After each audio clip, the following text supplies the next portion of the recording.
Esta é a aula 5 do curso de Introdução à Mecânica Quântica FF253 e o nome da aula é A Maquinaria Quântica Postulados. Então, na última aula, nós vimos grande parte da matemática relacionada à teoria quântica, mas a pergunta que aparece é de que forma essa matemática ela descreve a realidade, de que forma essa matemática é relacionada com a física dos experimentos microscópicos, né, com os efeitos que a gente vê na escala muito pequena. Então, quem vai fazer essa conexão são chamados postulados quânticos. Então, estabelece a relação de toda a maquinaria matemática que a gente desenvolveu com a física de sistemas microscópicos. Bom, para começar essa aula, vamos começar pela definição. Né? O que é um postulado? Né? Então, para saber o que é um postulado quântico, o que é um postulado? Um postulado, se a gente olhar no dicionário, tem duas definições. Né? Então, a primeira é o que se considera como fato reconhecido e ponto de partida implícito ou explícito de uma argumentação, premissa. A segunda definição é que o postulado é uma afirmação ou fato admitido sem necessidades de demonstração. Né? E é exatamente assim que foi construída a teoria quântica. A teoria quântica não é deduzida, mas ela é construída no sentido de explicar a realidade, explicar a natureza a partir de postulados. Né?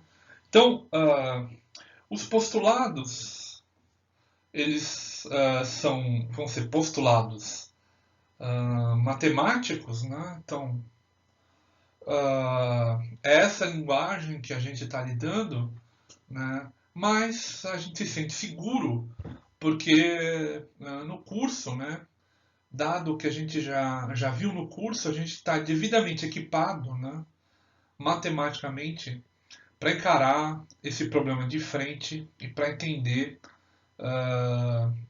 de maneira mais completa o que são esses postulados. Antes de falar dos postulados em mecânica quântica, é interessante fazer algumas observações a respeito dessas ideias que eu vou colocar. Então, a primeira é o seguinte, é que o formalismo da mecânica quântica, então ele vai ser baseado num pequeno número de postulados, e eles não são provas. Então, como da própria definição de postulado, nós simplesmente aceitamos esses postulados. Não será desenvolvida uma derivação em primeiros princípios, né? Até porque ninguém consegue fazer isso. Né? Não existe derivação dessa teoria. Algumas das implicações desses postulados ainda são motivo de debate na literatura, embora os resultados desses postulados podem ser usados na prática, né, diretamente. Por exemplo, né, o nosso computador, o computador que eu estou usando para fazer essa aula, por exemplo,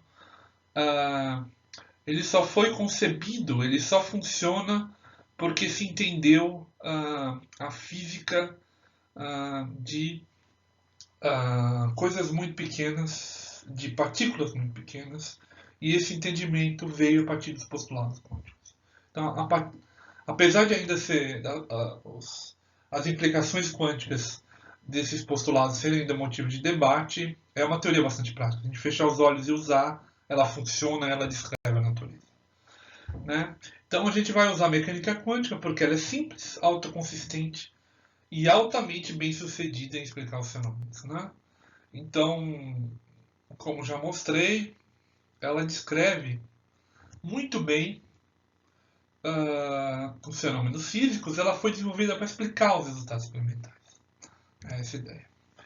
E a mecânica quântica ela vai ser usada até que surja uma teoria mais bem sucedida, se surgir. Como qualquer abordagem científica, né? Não existe verdade absoluta, existe simplesmente a comparação com os experimentos e a gente vê se isso funciona ou não. Né?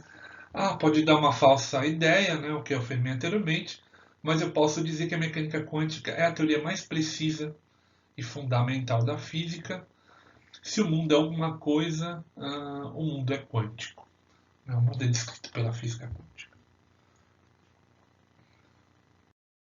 Vamos então aos postulados da mecânica quântica. Provavelmente esses são cientistas. Foi desenvolvido por uma série de cientistas, mas esses que têm provavelmente a maior contribuição, o Heisenberg, o Schrödinger e o Bohr.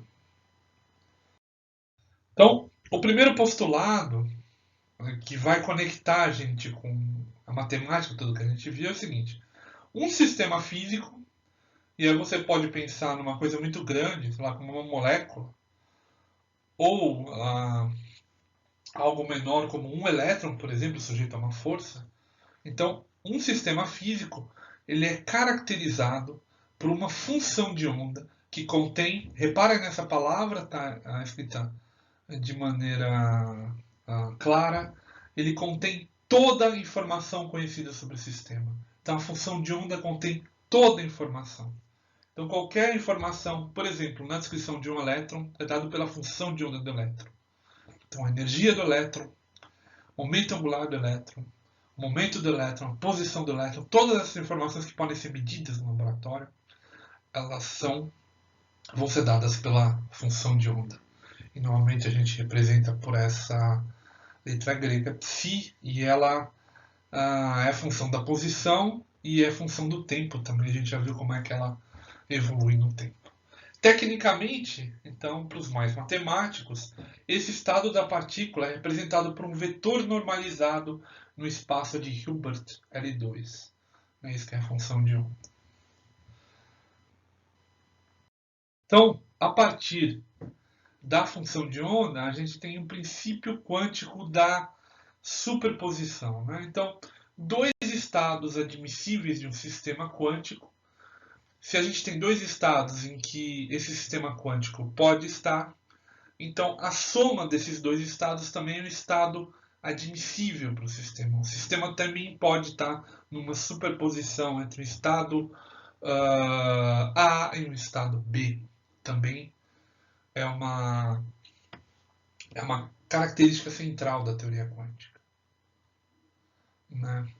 E é, por exemplo, uma propriedade fundamental para se fazer a nova tecnologia da computação quântica. A computação quântica usa explicitamente essa superposição.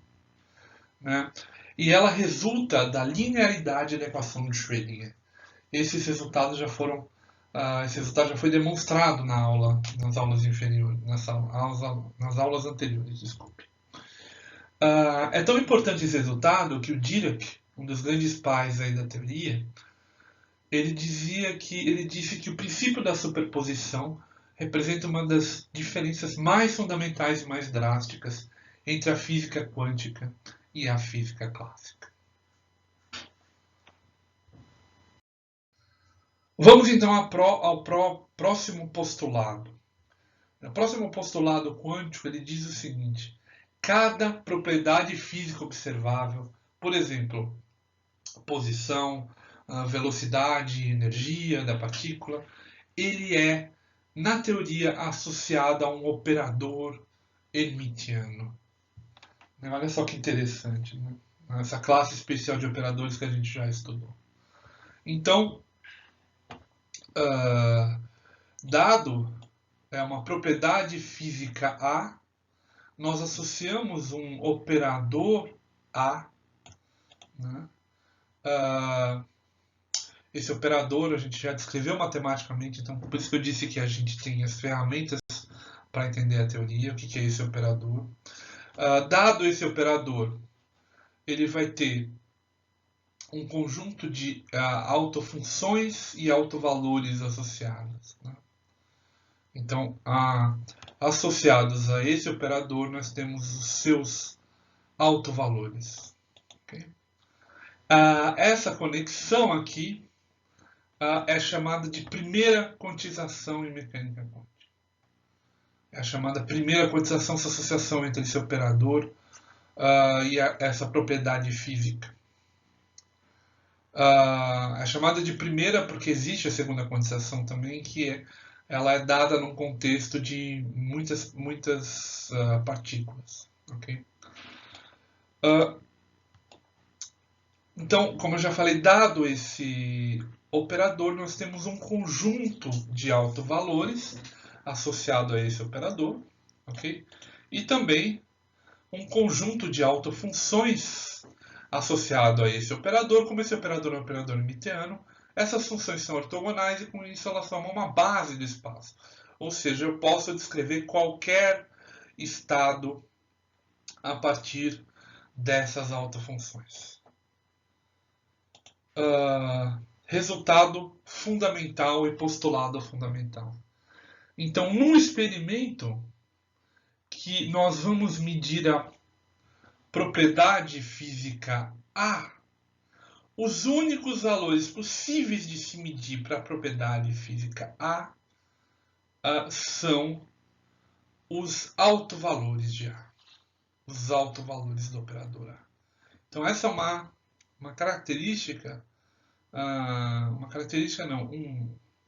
um postulado fundamental da teoria. A única coisa que é possível de se medir são os autovalores desse operador e por isso, né, a equação de autovalores para um operador é uma das operações mais fundamentais e importantes em mecânica quântica, porque daí a gente descobre quais são os possíveis valores de serem medidos. Ok? Mas qual desses autovalores então a gente vai medir, né? Então depende do estado que a partícula está. Então se a partícula está no estado puro, ok? Nós temos certeza de que valor a gente mede. A gente mede o alto valor associado a esse estado puro. Mas como eu já mostrei, a partícula pode estar no estado de superposição.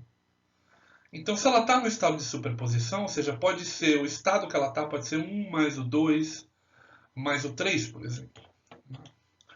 Então, para saber que resultado vai dar, a gente pode usar uma analogia muito simples, né? Que é de novo com o espaço cartesiano. Então, dado o estado geral, que ele não é um estado puro, mas é um estado que envolve as três direções aqui, né? Então, eles têm as três, analogamente as autofunções aqui. Cada autofunção vai ter um autovalor associado. Qual autovalor a gente vai medir? Né? Nesse caso, você tem um caso de superposição. Então, o que vai ocorrer é que quando a gente medir, o estado vai colapsar para um desses autovalores. Okay? E aí a gente vai medir só esse autovalor. Essa é uma das ideias mais fundamentais que tem em mecânica quântica. Eu vou descrever isso numa aula inteira, o processo da medida em mecânica quântica. É isso que a gente chama de colapso do estado.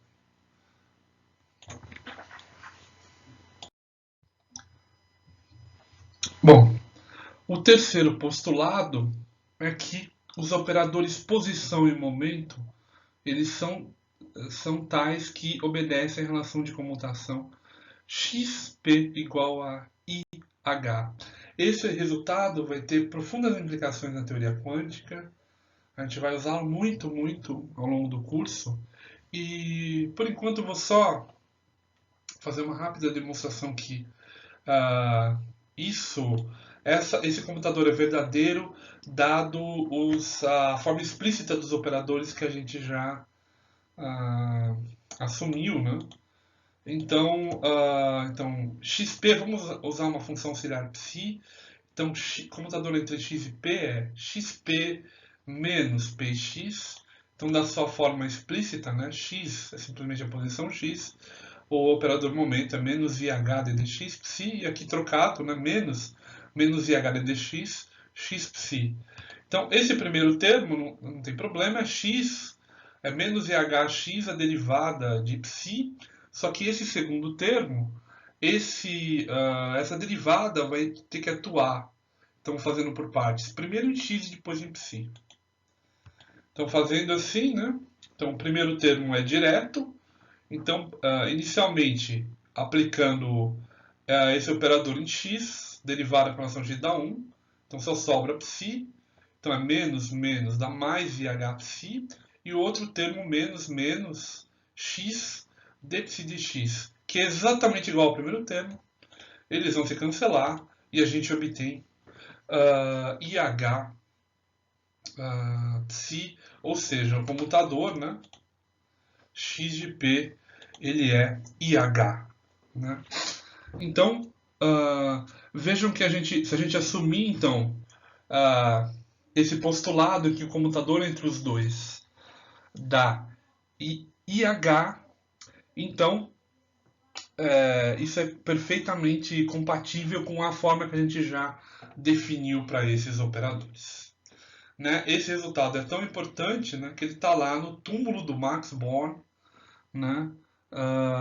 Então, no túmulo dele está lá esse comutador PQ menos QP igual a IH. Logo, temos que a definição dos operadores já feita no curso, como x igual operador x igual a posição x e operador p menos IH ddx, ela é totalmente compatível e coerente com esse postulado em que o comutador entre x e p é IH cortado. Mas e o operador energia, né? Como a gente pode pensar no operador energia? A gente pode pensar de uma outra forma. Então, lembre-se que para partícula livre, a gente viu que esse estado descreve muito bem a partícula livre, né? Cosseno de kx menos ômega t e seno de kx menos ômega t. Então, a função de onda, esse estado, ele tem que ter, como a partícula é livre, tem que ter uma energia muito bem definida e, por consequência, ele seria um alto estado de energia. Logo, o operador a energia tem que ser algo que, aplicado nesse estado, vai me dar energia vezes esse próprio estado. Como a gente pode pensar nesse operador? Eu escrevi aqui o argumento dessa função em termos de kx menos ômega t. Mas o que é energia?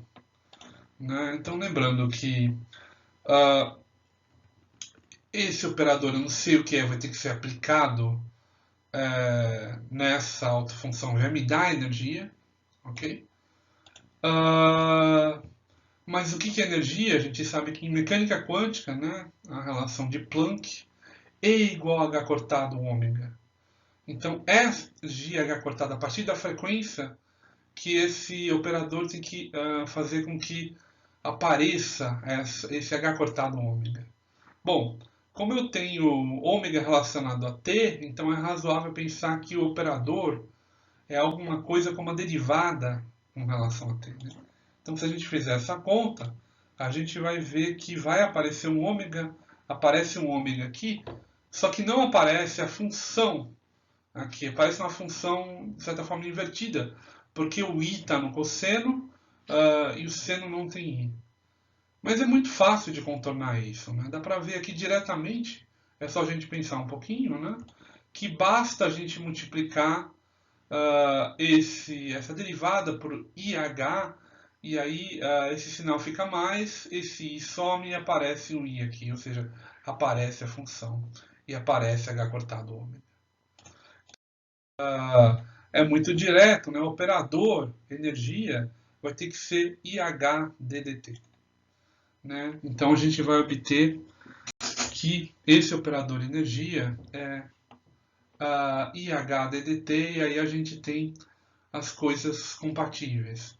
No entanto, né, a gente sabe que o operador de energia também tem que ser P ao quadrado sobre 2m mais V, onde a gente sabe o que é o operador P e sabe o que é o operador x.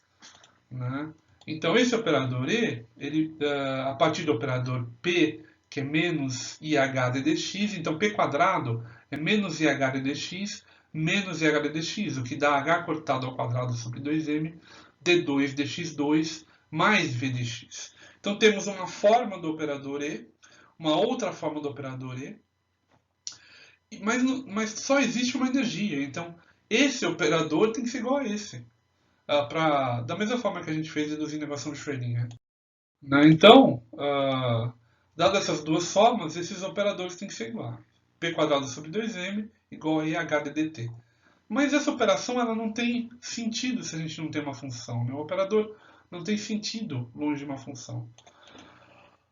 Então basta a gente colocar uma função e o que a gente obtém? Olha só que bonito. Dessa igualdade a gente volta de novo a ter a equação de Schrödinger completa, que vai me dar a evolução temporal da minha função de onda e vai definir o que é a minha função de onda, dado um potencial, qual o estado do sistema, da partícula, naquele potencial. Temos novamente então a equação de Schrödinger. Olha só que bonito e consistente. Né? Portanto, né, nada mais eu estou dizendo aqui que os postulados para x, p e energia, né, esses postulados, esses dois operadores, a gente pode pensar que eles aparecem por causa do postulado xp igual a IH cortado, né, a gente postular que esse operador posição, esse operador momento, esse operador energia, é no fundo a mesma coisa, ou equivale a gente postular a equação de Schrödinger. Né? Então, e o ciclo se fecha, sendo a teoria toda consistente. Né? Então, a gente começou de maneira mais física, intuitiva, e chegamos nessa equação, mas ao longo dessa aula e da última foi construído toda essa matemática baseada em operadores, só que as duas coisas são completamente consistentes e totalmente relacionadas. Quarto postulado, então na verdade a gente já trabalhou uma aula inteira com ele, diz que a evolução de um estado φ é totalmente governada pelo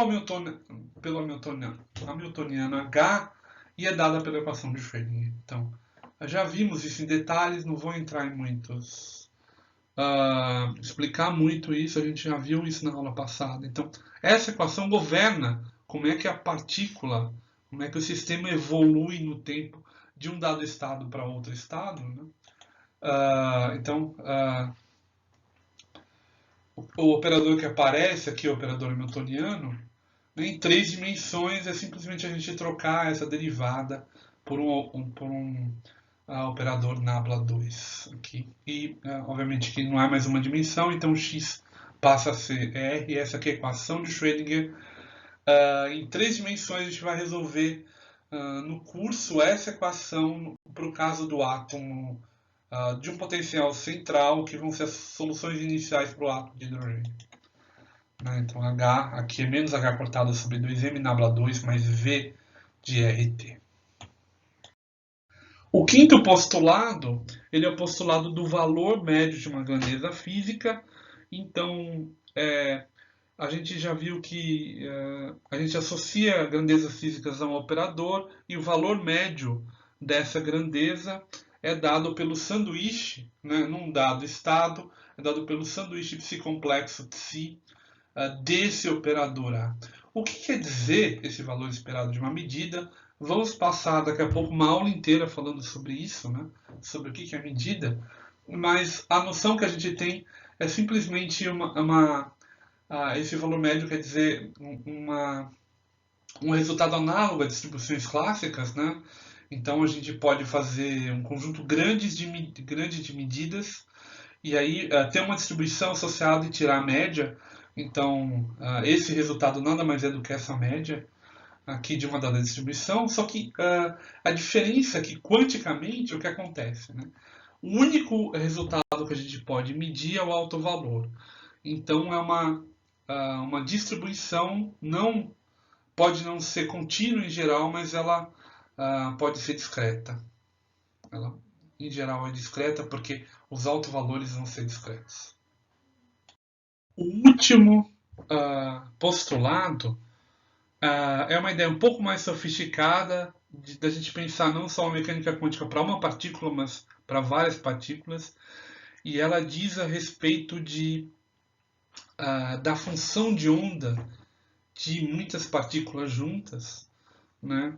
No caso, diz que se as partículas forem férmions, né, uma classe de partículas, como por exemplo o elétron, né, se elas forem férmions, essa função de onda tem que ser antissimétrica, e aí você tem um resultado direto disso, dessa antissimetria da função de onda, é o princípio de exclusão de Pauli, né, e em última análise é o que dá volume à matéria.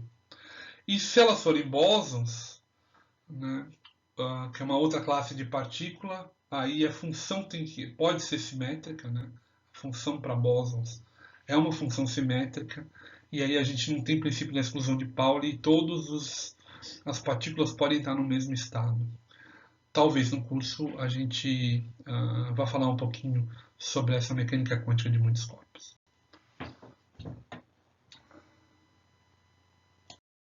Bom, finalmente a bibliografia dessa aula foi o Iceberg, o Griffiths e também o livro da equação de Schrödinger do professor Banha.